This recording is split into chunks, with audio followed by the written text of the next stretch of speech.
后来，伫这个台北济运连续放火这个姓詹的男子，讲希望透过放火行动，让外界关心台中新港土地中划案。啊，这个男子就是中华自救会会长。这其中的曲折，来看这个报道。他的天选是可是合法的吗？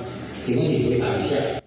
这是今年2月7日，台中新港大府地中华会举行会馆大会进行，当时自救会会长姓詹的查甫人批评中华会将不合法的开发单位变做合法，大会后来因为人无够来离会，结果2天后，姓詹的查甫人就上北犯放火案。 毕竟加上极端的原因，可能是去年底自救会提出的中华会不成立之诉，经一审被判败诉。迄年是委托为自救会辩护律师嘛，就是讲中华会制造假土地买卖，硬要互赞成中华人超过一半，这个做法引起争议。名下继承人这么多，他却只用其中一个继承人的同意当作同意，那不行啊！你不通知，你可以用登报的。那他最违法的地方是他没登报。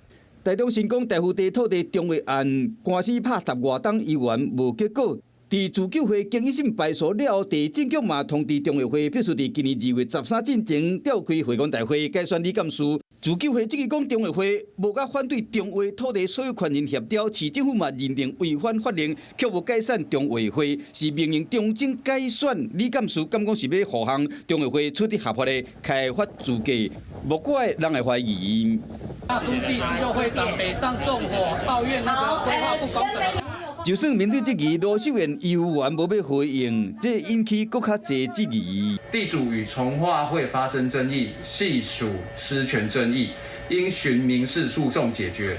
市政府强调讲，一切尊重司法。自救会这几年来找无人通投诉，诉诸激情，却是换来冰冷的回应，让这人感觉真失望。 Hello， 我是蒋欣梅。想要抢先掌握最及时的新闻资讯吗？赶快订阅、按赞、开启小铃铛，锁定华视新闻 YouTube 频道。